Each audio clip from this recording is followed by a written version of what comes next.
Hello and welcome to Stylish Chats with Creatives. Today on the podcast, I'm chatting to Neil Shearer. He is based in Manchester and he is a commercial photographer. And I believe we met on the Freelancer Tea Room Discord.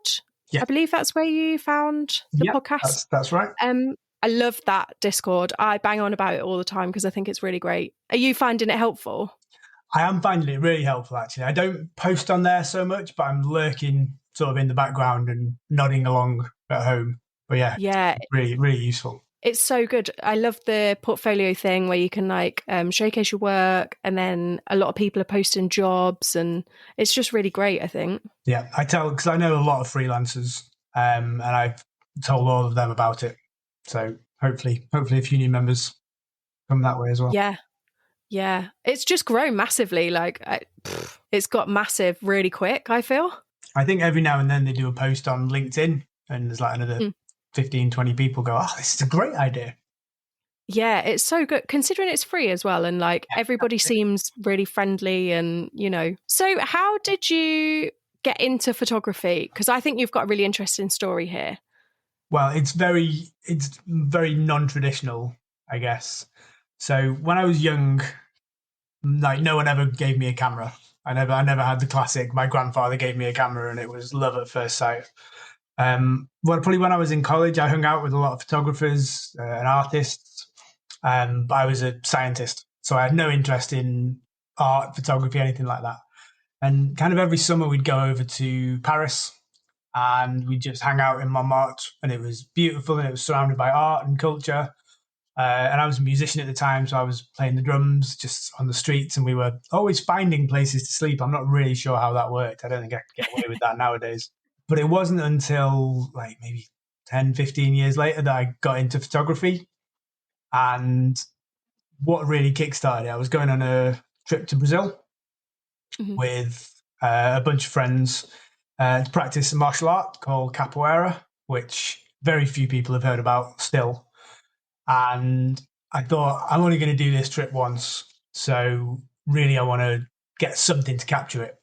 So I went out and bought a film camera, which kind of showed my age a little bit. And I think I bought 10 rolls of film, so 300 pictures. Wow. I ended up staying in Brazil for about 6 months. And I maybe bought a couple more rolls of film, but that's all. I think maybe I had 500 photos in total. Now, I think most of the photographers know that you can easily take that in a morning session without even trying. But no, I had 500 pictures, had to last me 6 months. And I just kind of fell in love with it. So it was all the being able to capture the sights and the feeling and the mood and the emotion. And so when I got back from Brazil, I got all the pictures processed slowly because it was really expensive. And sort of every week I'd get a new roll of film back and the pictures would just be incredible. And for that whole time, I don't think I ever really took my camera off auto settings, auto everything. But I was hooked. And I still think I've got some of the pictures up that I took on that trip around my house. Now this was 20 years ago. Oh, man. And I think the time of film as well, I remember from when I was younger too, that you had to be really considered with each shot you took because you only had one chance. Whereas now with a digital camera, you can be take 20 and you've definitely got one of the shots is definitely there. Yeah, absolutely. So, and I didn't really know any of this at the time. It was just, I'll wait until I found something that I really wanted to photograph and wait until hopefully the right moment. But I mean, I still had a lot of photos that didn't come out or they were blurry or I didn't know what I was doing. But no, it was still got some really great photos from it. So what happened when you came back from Brazil? Was that it? Were you boom, I need to be a photographer? Or were you still a scientist for a while? I was still working. I hadn't really started my scientific career by that point because this was sort of just after I finished university. And then I came back and I would totally fall in love with photography, but not once did I consider that it could turn into a career. So it was still a real sort of slow burn. I ended up getting a digital camera and then started off taking some photos. And I had a friend who had a photography degree, and so he'd sort of go through the pictures and say, "This is good, this is bad, why this worked, why that didn't work," and it was all absolute nonsense to me, and none of it made any sense. But I was like, "Okay, all right, yeah." And I just kind of love learning new things. I still do, and I think slowly I got better, and then I bought some lights, and then I got a mentor, and then I got the opportunity from being made redundant to go full time and give it a go. And I knew I had, with my redundancy money, I knew I had sort of 2 years to give it a go and see if I can make it work. And that was 10 years ago now. That's amazing. So is your degree in a sciencey kind of It's subject? chemistry. I've got a degree in chemistry, which is Wow. natural career progression for any photographer. Wow. That's really cool though, that you kind of, it's almost like the universe was like, do this for a little bit and you've got the eye for it, but it'll get there eventually, Yeah, kind of thing. yeah. And I Oh, think that's sick. coming from a scientific background, I can see a lot of people don't see how sort of science and creativity can really exist in the same person. But for me, everything was a process. Like Mm. working through an experiment or working through a thesis, you start with an idea, and then you've got to go through several steps to prove that it'll work, and then you've got to make it work. And that is very much how I approach, like, especially if I'm shooting a personal project, I come up with the idea, come up with the concept, and then I'll go, right, what are the stages that I need to do to get through this, to make it work, to get the result at the end. So it's very process driven still, with kind of areas for allowing creativity within that. Yeah, I think everyone has their own like process, don't they? Their own way of doing things. And it sounds like you found yours because of your background as well. Yeah. That's so interesting. I think, isn't it interesting that Brazil had such an impact on you at such a young age as well? And that you've still got some of those pictures up in your house and like it's clearly still having an impact on you today. Yeah, absolutely. I mean, I'd love to go back there. I said when I first went out there, this is a once in a lifetime trip. I'm never going to get to do this again. And then obviously I went back the following year and stayed stayed even longer. But those are the only 2 times I've been. I've not managed to get back since. But I think because of what a capoeira was, it was a very sort of community. It was a real community, and I just finished university, and all my friends had kind of gone off back to London or back to Scotland or wherever they came from. And so I was left in Manchester. I'm like, okay, well, I don't really know anyone. And a friend of mine said, why don't you come and try this martial art? And so I got involved with that. And I'd say 90% of the people that I'm closest to now, I met doing capoeira. People Wow. paired up. I met my wife doing capoeira. Some of our best friends, all did capoeira. Most of us have all stopped now because we're all in our 40s, and you can do some real damage. Yeah. But yeah, Yeah. it was a real like formative time in my life. And then to discover photography at that time, I think just kind of solidified it all. Everything feels connected. Yeah, it definitely sounds like it's all connected. And you're so right about martial arts, about stopping before you start to hurt yourself. I used to do kickboxing in my late 20s, early 30s. And then not rolled my ankle, I sprained my ankle from my toes to my knee, not at kickboxing, but then have never been able to go back. So yeah, life. Yeah. Well, during university, I tried so many different martial arts, and I was really bad at all of them. I just ended up getting kicked in the head quite a lot. Yeah, been there too. Yeah, the quite unique thing about capoeira is it's supposed to be non-contact, so it's actually more like a dance.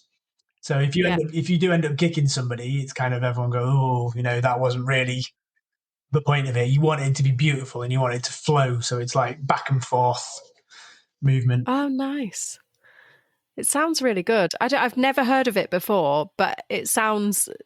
I've got like image in my head of kind of what it's like. So there've been a couple of little indents on the BBC over the years where you'll see people sort of like cartwheeling around each other and doing handstands and things like that. So it's a lot of like acrobatics and kicks and things like that. Oh, nice. That's really cool. Very different. It's very unique and it was very cool.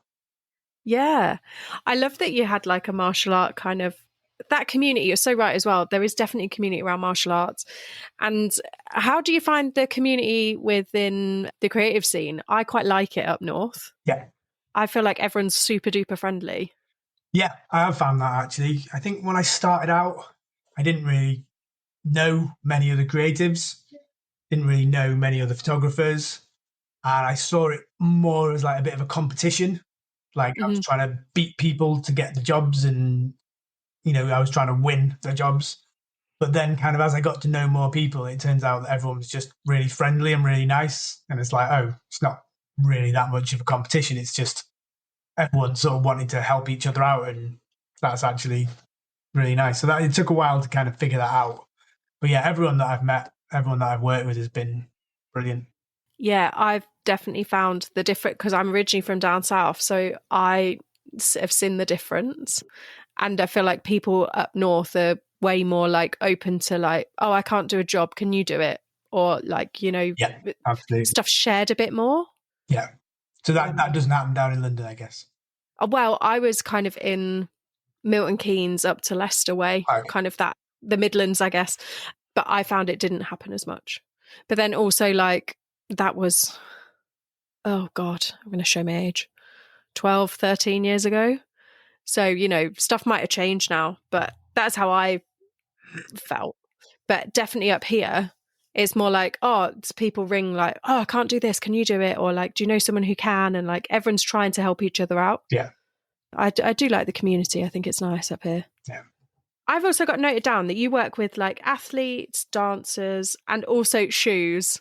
I think we've probably going to have a special mention of the trainers that you take pictures of as We well. absolutely do, yeah. So I started off working with, well, when I very first started running my own business, I was shooting fashion and sports and weddings and portraits and headshots and everything. I was just kind of spreading myself in all directions all at once.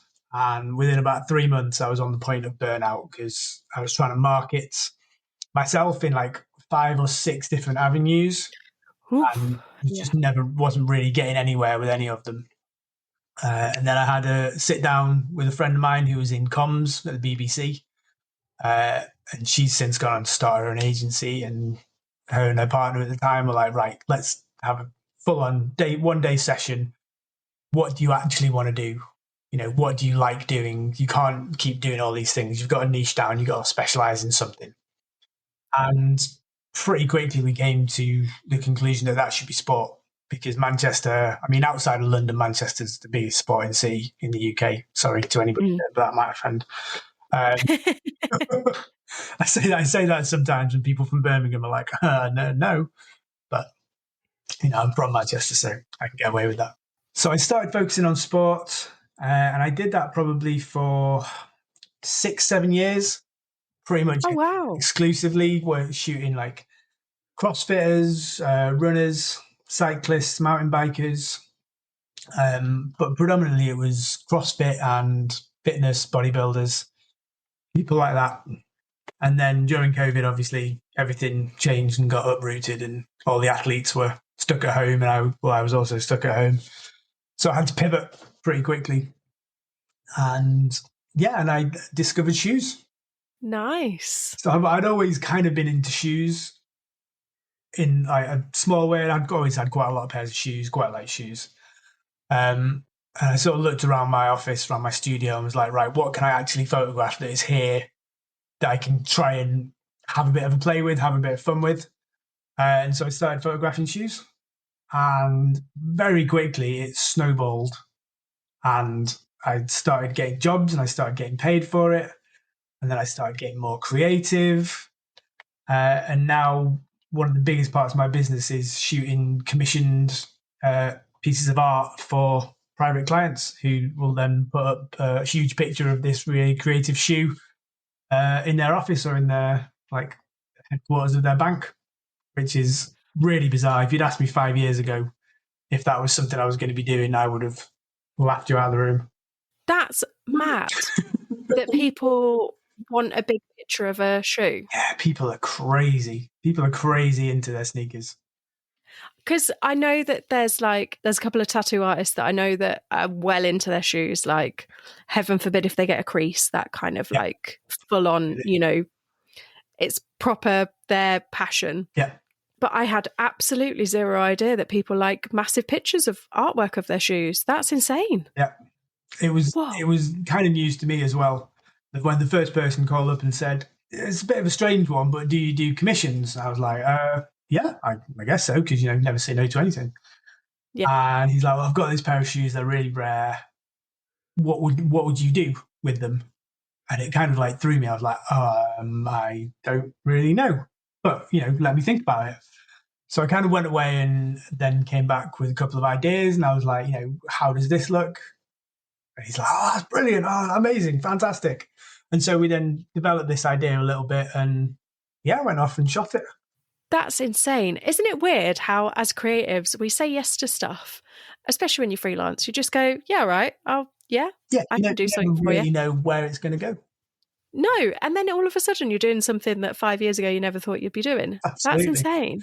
And you obviously can't see, but on the wall behind me, I've got a shelf, like shelves full of shoes. I maybe got 70 pairs of shoes now that have been sent to photograph by different brands. And sometimes they ask for the shoes back, sometimes they don't, and always conveniently they send them in my size, which is really helpful. Oh, that's nice, isn't it? A little shoot loot. Yeah, absolutely. That's so cool. So how did you find, like, once you niche down, because you were saying there that you got like really burnt out when you were trying to do like juggle too much. Yeah. And I think we've all been there. How did you find, was it like kind of a business mentorship that you kind of had, that you just kind of like focused in? Yeah, so I've had a mentor for probably about 10 years now, the same guy. And we meet up every couple of months and we talk business, we talk photography, creative ideas, pretty much nothing's off the table. And I get my photos critiqued by him. And again, it's great having this one consistent voice throughout all that. And when I decided to sort of niche down into sports, having someone there that's shot things like this and worked with like big names before, it was really helpful in kind of getting started. Because even niching down and saying, right, I'm just going to focus on sports and like studio sports, not even live sports. Even within that, you've got people who will niche down further and be like, oh, I'm a taekwondo photographer, or I'm a martial arts photographer, or I just photograph footballers. And so even within that, it's like, what's your niche? Oh, sports. Well, that's not niche enough. You've got to go down further. And so I kind of found my niche was sort of CrossFit and fitness. And I say, even within that, there are people who will go even more niche, but that was enough for me at the time. So it kind of gave me a good starting point of things to focus on and people to target to get work.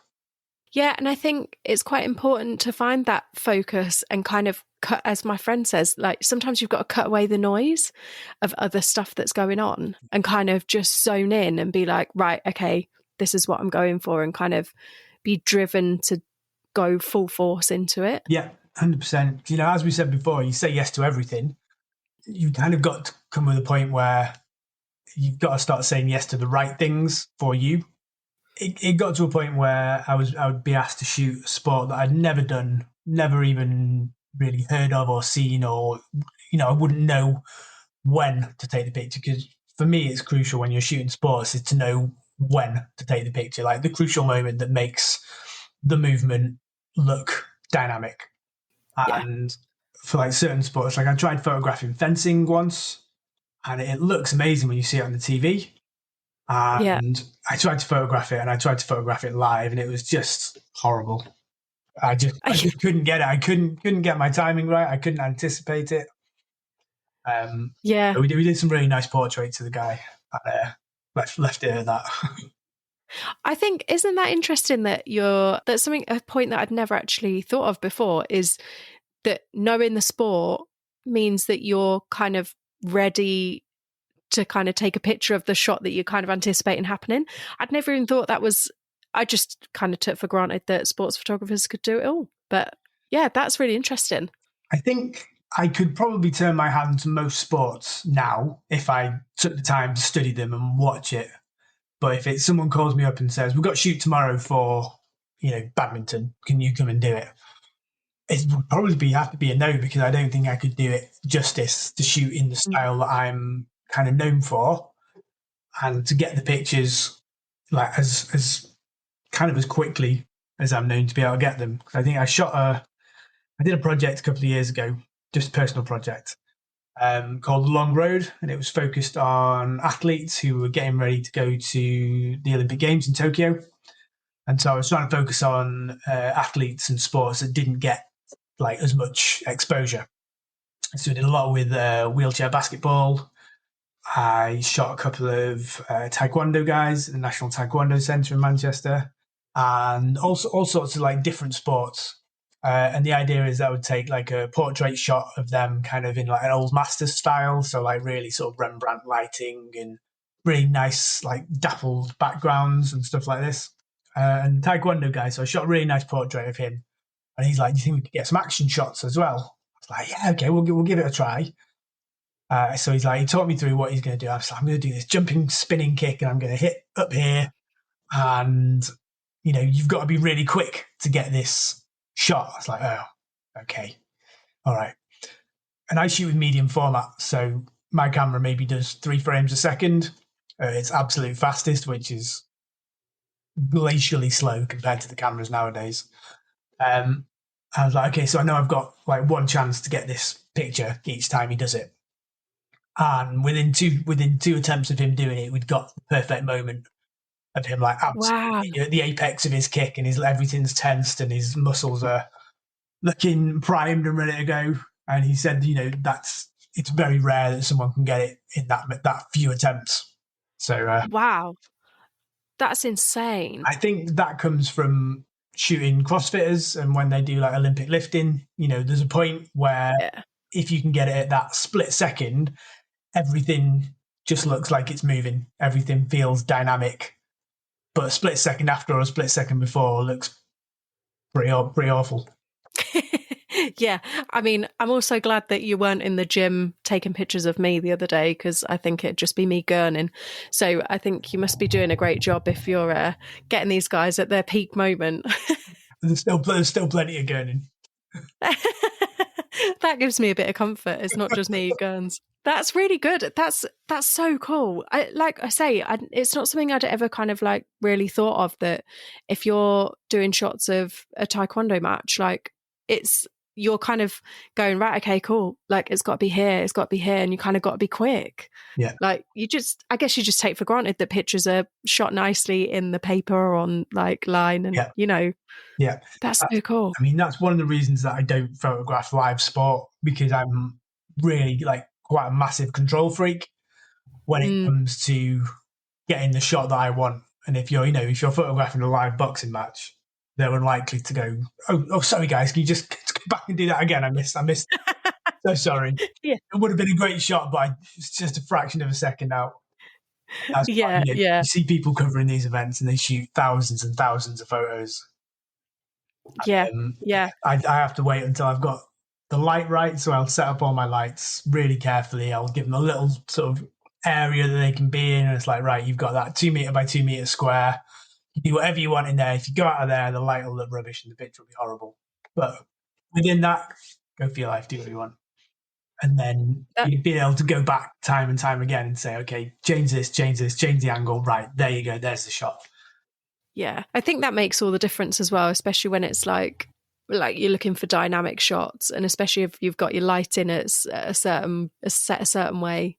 I also noticed your Tiny Dancers project as well, which evoked kind of quite a lot of emotion, actually. I don't have kids, but also like I can see these kids absolutely fucking love what they do. Yeah, absolutely. So this kind of came off the back of the whole backstory about how I got into shooting dance. I'm sure that we'll get to that later. But I found a lot of pictures of like little ballet dancers were all shot on a white background, beautifully lit. Everything was like really clean and almost like sterile. And they were all in these beautiful white tutus, and it was all very, beautiful and lovely and calm. But that's not really what I like to shoot. I like to shoot slightly more dark and moody. I shot CrossFit for 6 years, and everything was dark and grungy and gritty and moody, and you got to see the drama and the emotion. And so I decided that I wanted to shoot these ballet dancers, young ballet dancers. And I've got a tiny studio at home, but it's perfect for shooting kids because that's about as much height space as I've got. And I've got a load of these, as I said before, like the old Masters style backdrops. So I kind of set up a little corner set and just threw some hard lighting in there, and got these kids to come in. And I had to be totally honest with them and say, I'm not a dancer. I don't dance. I don't know the names of all the positions. But if I gave you this little space, what are your favorite things to do? And they'd always be like, okay, right, yeah, great. And because they're so little, there's no kind of self-consciousness about them. So I can show them the pictures, and like even straight out of camera, they look great because you've got a dark background, you've got this like really colourful tutu maybe, and you've got them doing this amazing move, and their eyes just light up, and it's like, oh, wow, brilliant. And that kind of sells the picture already with the parent. And so they kind of feed off that because they can see and go, okay, well, I can try this, I can try this, I can try that, can I do this? And yeah, we've shot all sorts. It's almost like it gives them the confidence to show off a little bit. Yeah, it gives them the permission as well. Because obviously ballet is such a rigid sport. Like when the sport, yeah, it's a sport. Yeah. When they're learning, everything is so, your foot has to be this exact angle, your hips have to be exactly here. And they'd be asking me, was that okay? Was my foot in the right place? And I'm like, I don't care about that. I'm not shooting for a ballet school. I'm shooting for you. So I want you to just kind of go with it. If it feels good, if it feels right, then great. Obviously, if I was shooting portfolio pictures for ballet school, then that would be a totally different thing. Yeah, I think they loved the freedom to kind of just be themselves and do what they wanted to do. Yeah, they were just so, you just captured some kind of emotion and they just all looked so happy. And I think there was a shot with one of them kind of flinging their arms up and like, oh, they just look great. Yeah, I know the shot you mean. That was actually the very first shoot that I did. Oh, really? First time I've ever shot a child ballet dancer. First time I'd ever kind of tried it in the studio. I was like, let's see if this works. And a friend of a friend said, "Oh, my friend's daughter does ballet. She's pretty good. She'd love to have a shoot." So I was like, "Okay, great." It turns out she's one of the best dancers in the country. She's like regularly goes to like overseas to compete, and is on the Royal Ballet Scholarship Program, age like 7 or 8 now. So she was absolutely amazing, and she was absolutely brilliant. And it was the first shoot she'd ever done, so she was really nervous until she saw the first couple of pictures. To get that backstory then is that's even more amazing that you've got such a good shot out of somebody who was nervous, and that was your first shoot with kids doing their ballet thing as well. Yeah, so I was obviously nervous because I'm always nervous when I shoot something new for the first time. Yeah. Yeah. I think I've been very lucky in certain respects when I've had like the right people come into my life, into my professional life at the right time. Yeah. Yeah. That's so cool as well that the little girl was like with the Royal Ballet and stuff. Insane. Yeah. I follow her on Instagram now, and it's just like every week it's like, oh, I got a scholarship for this. Oh, I'm doing a weekend class here. It's like, wow, I need to get you back in the studio now. That's insane. A makeup artist colleague of mine, her son has just won a scholarship, I want to say in Arizona, and he's a ballet dancer. Wow. And he's a teenager. So yeah, I think he's going to go far. Like every time I see on Instagram, he's like in a different country, different competition, different thing. Yeah, insane. Absolutely insane. good on him as well. If he's got the drive, if they've got the drive that young to do something and the passion to do it, then Absolutely. bloody go for it. I mean, there's so many. It's one of those. Yeah, there's so many things I wish I'd got into when I was a teenager, other than the things I actually got into when I was a teenager. Yeah, same, to be honest. All the lost potential. So why is it that you love sports photography? You're clearly very, very good at it and very passionate about it. Is it because of your, I'm going to get the pronunciation wrong, capybara? Capoeira. Close. Capoeira. Pretty close. Oh, I was close. Is it because of that? Is it like, where did the kind of passion come from? I think really it's just I really like shooting people, and I really like helping people tell stories. And I love Mhm. capturing the emotion and the drama of sport, because there's nothing more emotional than people at the highest level of sport trying to be the best they can be, and like how much they struggle, and when they finally get through that and they get the rewards, it's just brilliant. I just love it. Yeah, it must be really cool to see the journey of people as well, especially if you photograph them at like several times throughout their career. Yeah, yeah, absolutely. There's a couple of people I've worked with when they were sort of just starting CrossFit. I won't name any names, but there was a girl who came to our gym when she was 13 or 14, and she started doing CrossFit Kids, and you could see straight away that she was strong and she was determined, and she was, passionate.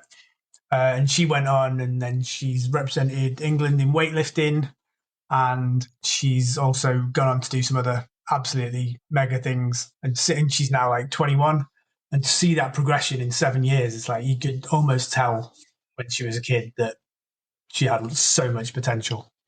That's insane. To start CrossFit at 14 is insane. They start them even like they do kids classes from like age 6 or 7. Really? Kind of that age, it's more sort of like jump on this, run over this, just Yeah. getting kids moving, getting them into exercise at a young Yeah. age. So are you part of a CrossFit? Is CrossFit part of your life? You're part of a CrossFit community? Yeah. So when I left my job in science, I joined the CrossFit gym. A friend of mine introduced me to the coach at the local CrossFit box, and he said, "You should meet this girl. She's amazing. She's incredibly fit. She owns her own gym, and I think you'll really get on." And turns out we did get on, and we're still like very good friends. 10 years later, she's opened up a gym around the corner from my house, which is fantastic, very convenient. Oh, Um, that's good. and I remember walking into a CrossFit gym the first time without having no expectations, didn't know what to expect. And my jaw just hit the floor. It was like, they were like beautiful men and women, just like shirts off, muscles rippling everywhere, throwing weights around, like grunting and swearing. And it was just like, oh my God, this is amazing. There's 100 different photographs I could take here. I was absolutely just like, wow, this is it. Brilliant. I've never done it. I've seen there was like a CrossFit competition, wasn't there, in Manchester recently? Yeah, there's hundreds all the Yeah, time. I think I saw one come up on my Instagram. I don't know whether it's through a friend or a colleague does it or something. Okay. Anyway, I saw it and I was like, these guys are insanely fit. They just look insane. Yeah. Yeah. I've heard as well that as soon as you get into it, that's it. Oh, yeah, Like people it's a total. are there for life. Yeah. You can tell the people that that's going to happen to, because they'll come in and like on their first session be like, oh, I don't really know what I'm doing. And then within 3 weeks, they're like kitted head to toe in all the CrossFit gear, and they've got this. And like, right, okay, yeah, I'm going to ace it. And that's great. You love to see it. I love to see people that are that passionate that quickly. And it's such a community as well. Yeah, I love kind of like the sports community. I grew up swimming. My mum was a swimming coach. Like Yeah. we swam a lot. And then I ended up drifting off going to martial arts. And martial arts was happening at the same time as swimming, and I got more interested in the other. And I love the community that I still feel like I could probably walk in the pool now in my hometown and people would still know that my mum's a swimming coach 30 years ago. You know, that kind of community Yeah. is all still there.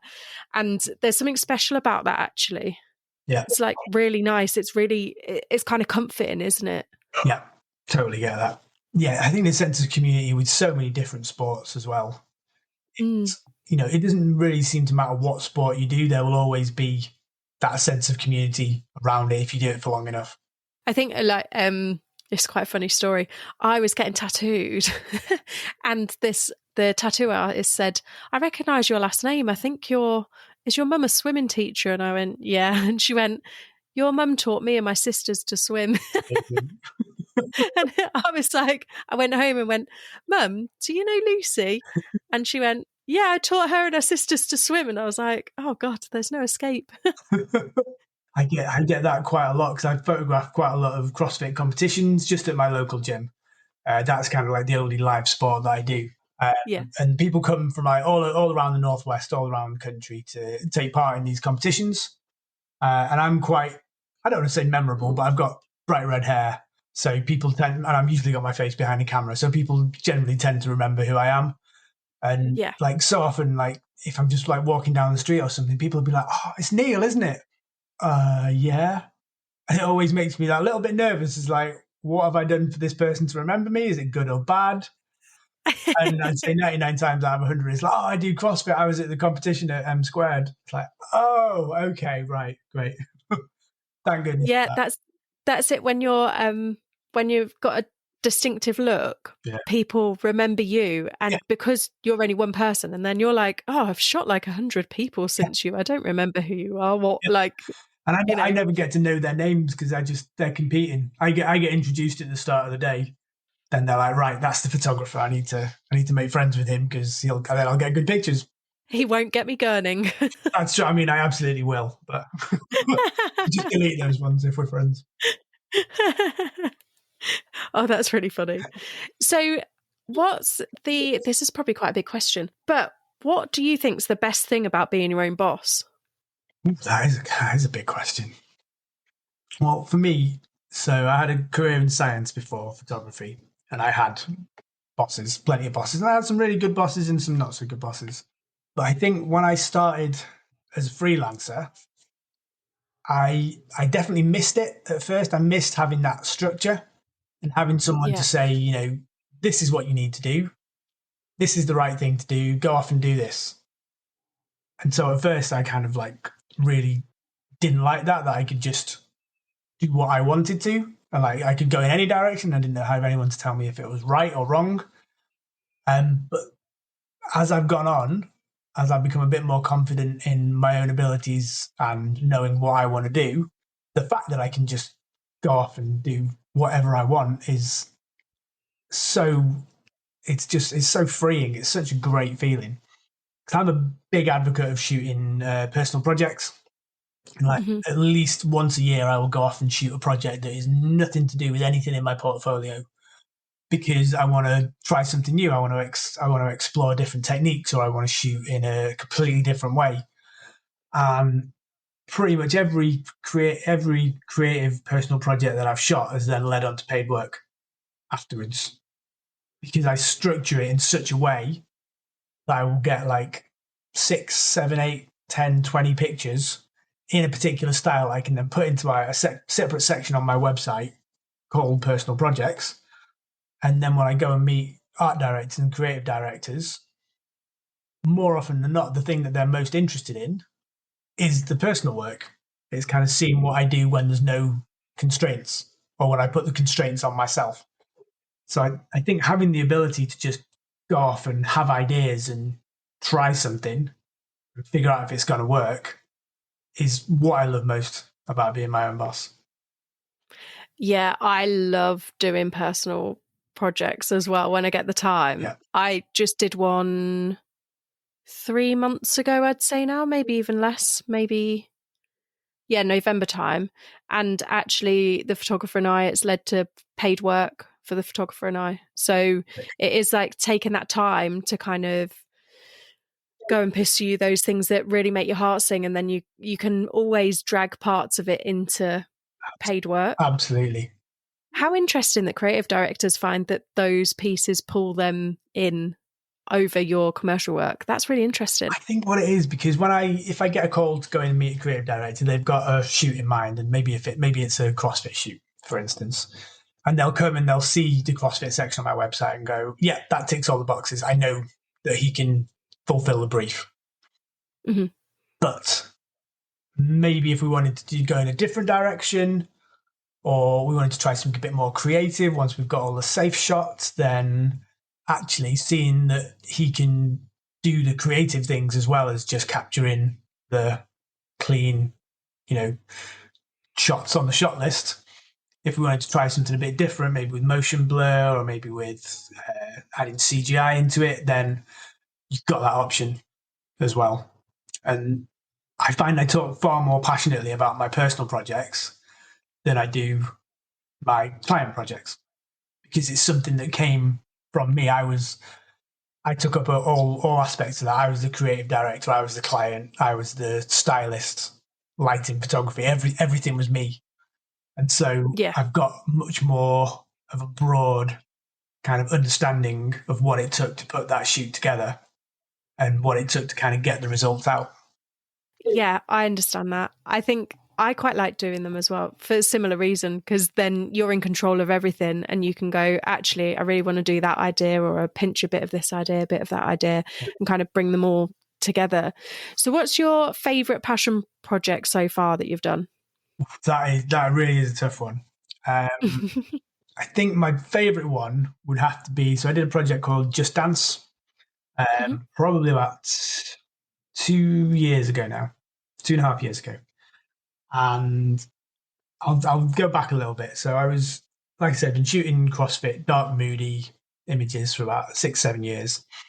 And then all of a sudden, out of the blue, I got a message from a guy in Hong Kong, a couple of guys in Hong Kong, who'd seen my work, been recommended to me by a different client, and they had a brand new product for the fitness market. It was basically a smart mirror that kind of would track your body position in real time in 3D and give you instant feedback on your form. So if you're doing deadlifts or squats or something like that, it would analyze your form and give you feedback. And so that was the product. And they said, and we put together this mood board to give you some ideas of where we want to go. So yeah, fantastic, send it over. So they sent this mood board over, and it was the brightest, most colourful, dynamic looking thing I'd ever seen. And I was like totally wowed, going, wow, this is fantastic. This looks amazing. But then I looked at my portfolio and was like, that is not what have they seen my portfolio? Have they, so I had to be honest with them and say to them, I love it, but my portfolio does not represent anything like this. And every time I talk to photographers, I say, you won't get hired for work that isn't in your portfolio. And this is obviously just made me out to be a total liar, because I did. I got hired, and they said, no, we want you. We've heard good things. We want you to shoot in this way. And so obviously, say yes to everything. So I said yes, and got the job done. I did a load of practice, a load of prep, far more than I actually got paid for.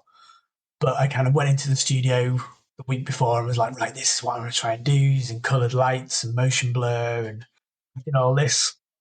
And came away and I had this great set of images that just looked so out of place in my portfolio. So I was like, right, okay, let's do a personal project. Let's shoot something different, something colourful, something vibrant. And not sure how it came about, but someone suggested, why don't you shoot dancers? Never shot dancers before. Because I know an awful lot of dancers from doing capoeira, and that brings an awful lot of people with a dance background into it. And so I was like, right, okay, well, I'll shoot dance, and I'll do it in really like colourful way. And we'll add things like motion blur and CGI and like stroboscopic effects with the camera. And I just kind of lent into it. And this project took over my life for about a year. Shot Wow. dancers from like ballet dancers, belly dancers, break dancers. I ended up shooting for a ballet school in Warrington with like 25 year two ballet dancers who'd never been on a photo shoot before. I'd never shot ballet before. I walked in there and they were like, right, what do you want us to do? I was like, God, I've got no idea. But here's a mood board. Can you do something like this? And the very first picture I took was this guy sort of jumping up and like spreading his arms out behind him. And that was So what I did with this project, I turned it into a qualification panel for one of the societies that I'm with, and I actually gained fellowship with this set of 20 images of dancers. And Wow. everyone was like totally had no idea it was me because it was 100% different to everything I've shot before. And I kind of kept this project under wraps from everyone but like a few people. And when I brought it out, no one had any clue it was me. And that was all came from just having an idea, having a personal project, and wanting to try something a bit different. And that is now again makes up a lot of what I shoot. That's so cool that there's something about keeping stuff under wraps a little bit and then going, surprise. Yeah. But That's so so cool. every January there's a photography convention down in London. The Yeah. society is called the SWPP, Society of Wedding and Portrait Photographers. Now I am neither a wedding nor a traditional portrait photographer, so I'm a little bit of an outlier within that group because I like take pictures of sneakers down and pictures of like dancers that are like covered in CGI. So I'm a bit different in that respect. It seems to fit in so well there, and people love it, and because it's so different to everything else. That's so cool. That's really, really cool. I can hear the passion as well about the dancer project and kind of how it propelled you to where you are now as well. Yeah, absolutely. I think I came away, so I got my qualification, I passed my fellowship, and I was like, right, the world needs to see these pictures. The Royal Ballet is going to love this. National Theatre, amazing. And so I went and had meetings with these people, and they were like, oh, we love the pictures. They're fantastic. But we can't use them in our marketing because our target market is not going to interact with pictures that are this bright and this wild and out there. So I was like, Mm.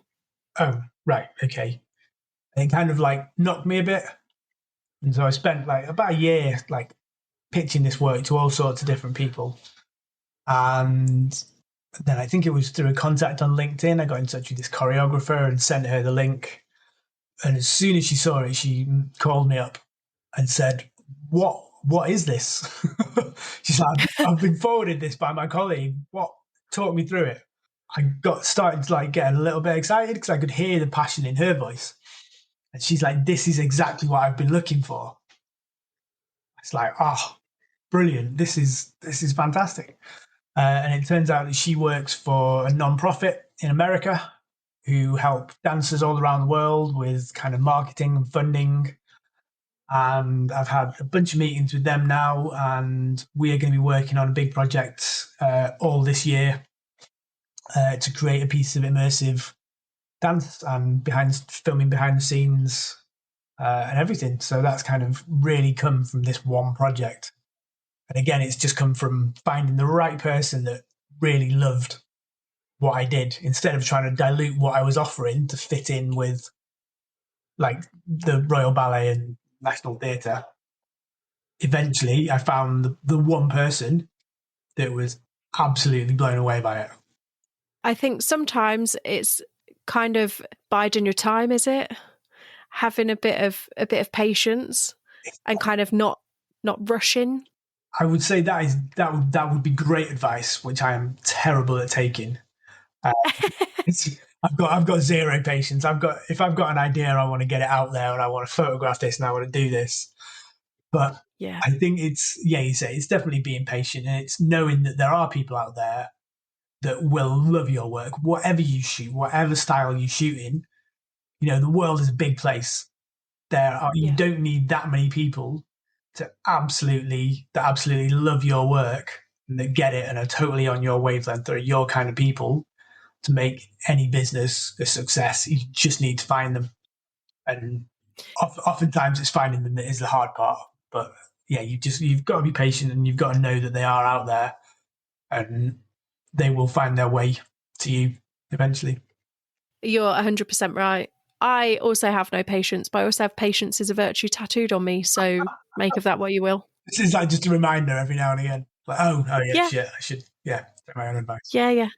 Like, slow the fuck down. It's fine. Yeah, I'm terrible at taking my own advice. I give I, lectures to photographers a couple of times a year, And then I was like, oh, yeah, that was really good advice. It's like, yeah, it was. I should really, really do that myself. I think we all do that though. I get stylists ask me advice, and I'm like, yeah, so if I was in your position, basically 10 years ago when I was in your position, I didn't listen to the person who was in my position. But However, you should you definitely should do this. only listen to me now. Yeah, yeah. Listen to me now because I am a wise old sage.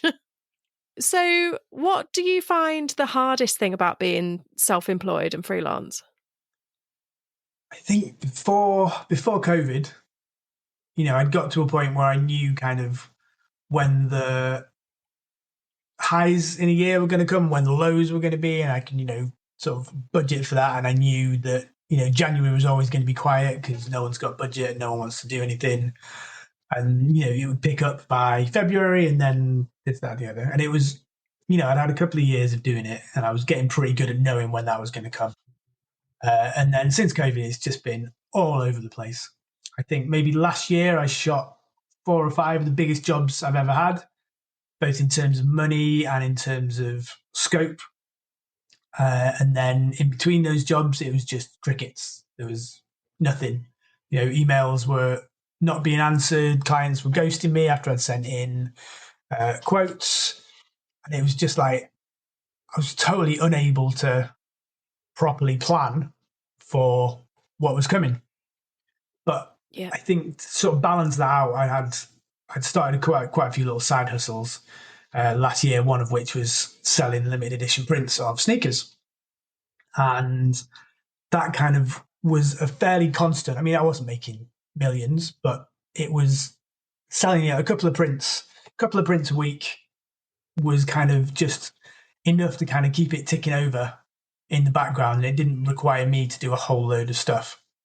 So kind of having that little side hustle income was enough to kind of like fill in, hopefully, and sort of smooth out the peaks and troughs a little bit. You're so right as well. I've been freelancing for over a decade. I want to say 13, maybe 15 years, maybe not 20 years, but definitely somewhere, And I think COVID fucked up quite a lot of our industry. So like years ago, pre-COVID in air quotes, I used to be booked 2-3 months in advance for studio work, like product styling, that people knew the product was coming, it was regular. Yeah. It was very much like that. Now it's like I maybe get booked a month in advance Right. at the very least, at very most, sorry. And the rest of it's like, are you free next Tuesday? Free next Thursday? There's no kind of consistency to it anymore. I do feel it's coming back a teeny little bit, Okay. but it used to be way, way, way more consistent. I also think that the economy, as it ebbs and flows, people get made redundant, try their hand at freelance, then they go back into full-time work. And then there's kind of this core of freelancers who just kind of stay drifting somewhere in the middle. Yeah. And we kind of have side hustles, like you say, that kind of keep us going. Or I don't know, we pull something else out that I call it when when you throw shit to the wall and see what sticks. There's often like absolutely, yeah. You've got so many ideas going on. Being a creative, you're just like, right, let me try that, let me try that, let me try that, let me put my energy into this and just see what happens. But yeah, I think you're so right. It's so unpredictable. Like I've had my busiest January and February for maybe 10 years this year. And I looked at my husband and went, shit, I've got 5 days a week in January. I'm going to die. What's going on? Yeah. I was like, holy shit. Nearly had a heart attack, I tell you. But I think there's no tellings to it anymore. Yeah. And I think that my best advice to people is to save what you can, because the dry times happen and you just got to do the best you can. Yeah. I think before I was full-time, I would buy a new camera every couple of years and I'd upgrade my lights and I'd change this and I'd change that all the time because I had like a proper job, a proper regular salary. And so I had like money that I could just spend on frivolous things like a new camera, whether or not I needed it. And the camera that I'm shooting with now and have no plans to change, I've had for 7-8 years. And people are like, oh, you're going to get the new shiny thing from this. And it's like, well, no, because I don't need it. It doesn't do anything that my current, well, it does. It does a lot that my current camera won't do, but it doesn't do anything that will help make me more money. And when something comes along that will tick that box, then yeah, maybe I'll think about upgrading, because the camera that I've got is a medium format camera, so it wasn't cheap to invest in. And to upgrade it, you're talking tens of thousands. So it's got to Yeah. be a real kind of like something that's got to be, this camera's got to do something really snazzy to warrant that sort of investment. Yeah, I think that's it. And I think it is a massive investment and it is a massive decision to go and spend, even if you're spending, I was going to say a handful of thousands on a camera. Yeah. It is easily a handful of thousands. It's a lot of Yeah. money. And, you know, you start heading into the phase one world or Yeah. Hasselblad and things like that. And that's several handfuls of Yeah. thousands. That's the deposit for a house. Yeah. Yeah. Yeah. Yeah. I mean, they're fantastic, but I Well, suppose as well, once you've got one, you know, not much is going to change, is it? I wouldn't have thought, but I've shot with a phase one once, and it was the pictures look great. The system itself was really hard to use. I mean, we're going back, say, maybe 8 9 years, and medium format back then was a lot slower, a lot harder, and a lot more expensive. The system that I got into, I think, probably cost about 5 grand to get the camera and lenses, and it was the only yeah. affordable, even at 5 grand, Yeah. medium format system on the market. And since then, there've been Fuji have brought out a fantastic medium format range, which gets updated all the time. And Mm. the system that I've got hasn't been updated in probably 5 years, and there's no roadmap for updating it. So it's a bit of a shame, but it is. It's a great camera, and I love the files that come out of it. Yeah, I mean, no hurry to change it.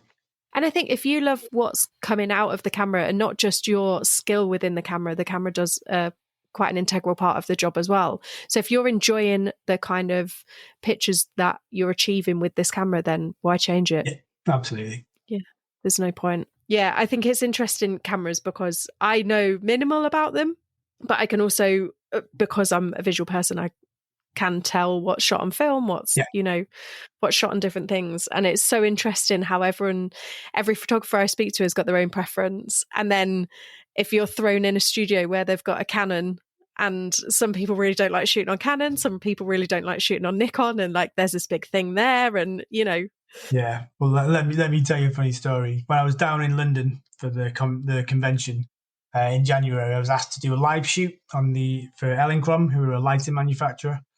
They yeah, said, "Can you come on stage and do a live shoot with some sneakers? Because that's something a bit different, something we've not had before. We never had a product photographer do a live shoot." So I was like, "Yeah, okay, great." I mean, I really like presenting and I really like talking to people, but most of the time I'll be sort of huddled behind my laptop reading my slides because I'm really not a massive extrovert.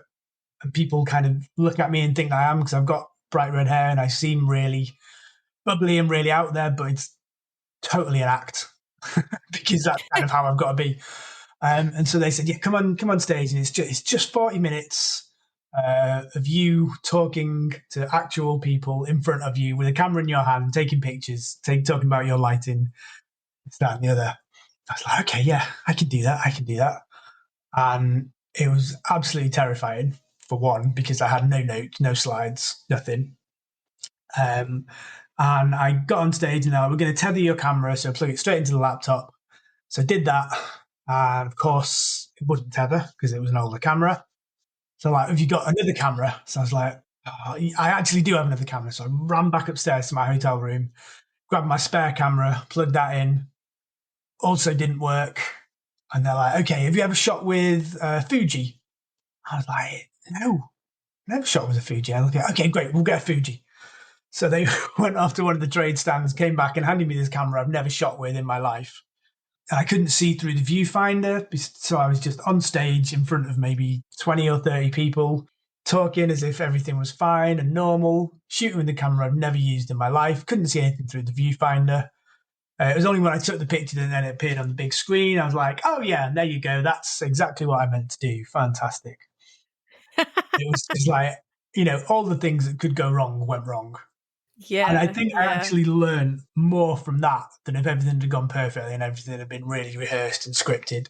'Cause it made me think on my feet, and I had to kind of like just like engage with the audience and ask some questions while people behind the scenes were like scrambling like a duck's legs underwater to try and get things working. And eventually they got the viewfinder working, and I could actually see what I was shooting and produce some pretty good pictures in front of a live studio audience, if you like. It's, I mean, you had me when you said they asked you to do 40 minutes. I'd be like shitting myself. Oh, there was a lot of that too. Yeah. Isn't that amazing as well? How you just think on your feet and you're like, yeah, okay, cool. Let's just, we're here. I'm being baptized by fire, so we may as well just go for Yeah, I it. mean, what's the alternative? Just run off stage Yeah. and hide? It's like that wasn't really an option. I mean, if it was an option, I would absolutely have done that. Um, but no, I think because I'd kind of I knew a few people who were in the crowd, and I'd kind of asked, if anybody was into sneakers, expecting them to be no, and a few people put their hands up, and it's like, okay, maybe this could work. And then I was like, are any product photographers expecting it to be no because it's a wedding and portraits, and there were a few people who were product photographers, and it's like, okay, right, I can pick on those people and ask them some questions, and kind of it relaxed me a little bit knowing that I wasn't pitching to like a totally cold audience, and people appeared to be hanging around and like actually listening to what I have to say rather than just kind of seeing that I was on stage shooting shoes and then be like, yeah, that's not for me. Were you intimidated by the fact there was other photographers? You were saying it was comforting though. I think I'd be intimidated if it was other product stylists. Well, luckily for me, I didn't know what level they were at. Oh, that's true, actually. Yeah, that's Like true. it's just a show of hands. I mean, there's a couple of product photographers that I know who I absolutely sort of worship the images that they make, and if I'd seen them in the audience, it would have had the absolute opposite effect. And I'd be like, shit, why are you here? I can't teach you anything. But no, I Yeah. didn't, because I didn't know anybody, and I didn't really know what level people were at, and it was a pretty basic kind of setup that I was going through. But it was all about sort of like how you can get more creative in product photography rather than just shooting on white background. That's absolutely got its place, but I'm far more like, right, how can I take this fairly inanimate shoe and make it into something that people will connect with and some people will, understand. How did you get into the CGI side as well? Because you've mentioned CGI a couple of times. Is that something that you've just kind of explored and kind of developed in your own time? Yeah, so I love to learn and I love trying new things.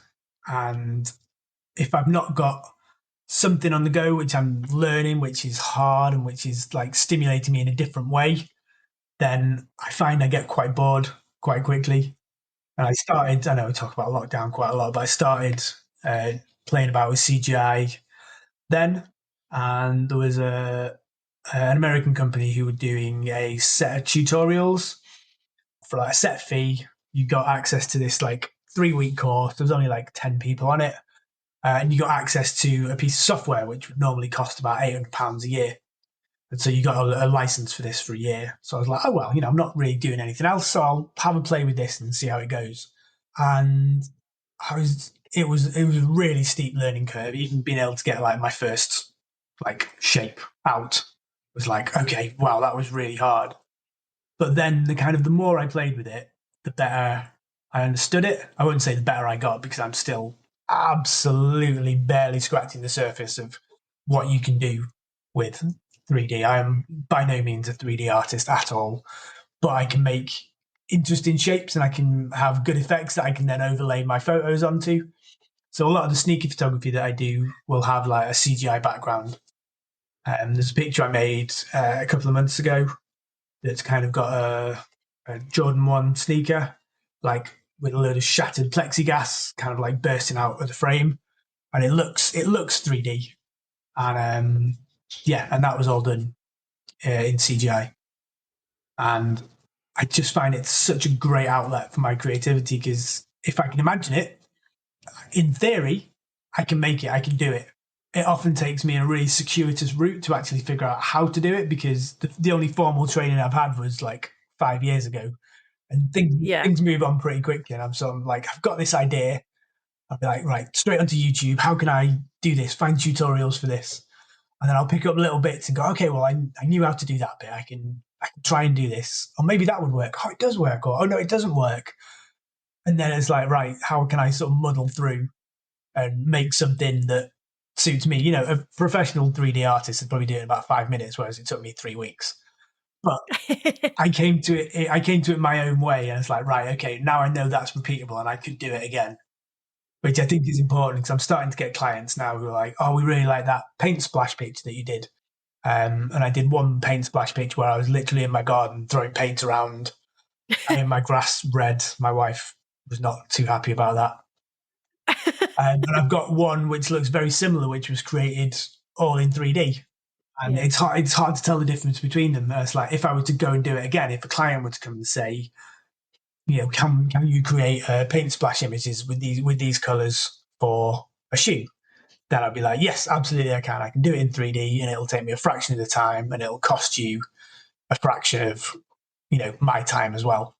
So I think it's definitely opened up new avenues and new creative outputs for me.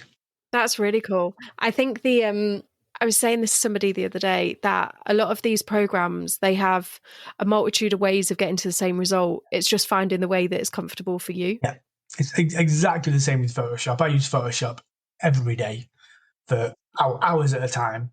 And I can go and like do classes on Photoshop, and there'll be people in the audience that have used Photoshop for longer than me. And they'll come up to me at the end going, oh, I'd never realized you could do it that way. I do it this way. I'll be like, oh, I didn't know you could do it that way. And like you say, there's so many ways of doing the same thing. And it doesn't matter how long you've been doing something, you can always pick up new little tips, new little things that might improve your workflow and things that just make things a bit easier. Yeah, 100%. I think, and again, it's that not gatekeeping, isn't it? So you're still learning from other people, even though you may be teaching a class. You're still learning. We're all teachers and all still students, right? At the same time. So when I was down in London, they do like 4 or 5 days of master classes, which are like hour and a half classes, and I gave a couple of those. And there were people in my class that the next day I was sort of sat next to them on the back row of someone else's class, and they're like, "Why are you here?" It's like, because I want to learn as well.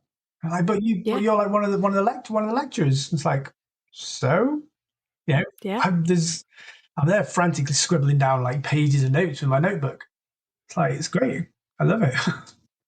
Yeah, you've got, like, I think that's the only way we expand, right? It's the only way we expand our knowledge is by learning. Even if you think you know everything, you really don't. Yeah, I know. And the time that you think you know everything is the time to quit. Yeah, yeah, yeah, definitely. So I got one final question for you, Neil. Okay. Answer it however you want. I have people answer in all different manners. But what inspires you? I think there's so many different things, but for me, it's seeing people's reaction to my work. And I don't mean that in a big-headed way. People going, "Oh my god, I love this picture; it's fantastic." It's when I can show someone a picture of themselves in a way that they don't see themselves. If you kind of see what I mean. So I did a shoot. This Olympic wheelchair basketball athlete, and we sort of styled her up and made her look absolutely fantastic and like really powerful. She was sat in a chair and just holding the ball, looking like a total badass. And I showed her the picture, and she was just like, "Oh my god, I've never really seen myself like that before." And it's things like that that really kind of motivate me to do better and to keep pushing and to help tell people's stories. And I think so. What inspires me is people. The people that I'm photographing, the people that I get to photograph, they're the ones that inspire me to do better and to be better and to push harder to help like get their stories out there. I think would be my short answer. I love it. I love it. And I think you can see your passion for getting people's story across in your images. And you can definitely hear it as you were just telling me then about the basketball player. Yeah. And like, just you can feel the passion there, and like I can completely understand how you draw inspiration from seeing people a different side, isn't it? And they're just Yeah. like looking powerful, and Yeah. what a great thing that you're I doing. mean, I love what I do because I get to meet so many incredible people, whether they're an Olympic athlete who's been to the Paralympics 4 or 5 times, or whether it's like a teenage ballet dancer who's really passionate about what they do. I love getting to meet people and hearing their stories, and just being able to like share a little bit of what they do and why they're passionate about something. Being able to get that out and share that with the world, or anybody who sees my Instagram, which is not the world. Well, thank you so much for coming on the Oh, podcast. you're I've so welcome. thoroughly enjoyed it. It's been such a great chat. I've really enjoyed myself. Amazing. Thank you so much for having me. Thank you for listening to this week's episode. I hope you enjoyed it. Please rate, follow, and share, as it really helps this little podcast out. And if you have found value in the podcast and you have the means to, I do have a Buy Me a Coffee link in the show notes. This will help keep the podcast going. Join me next week for another fantastic guest. Bye!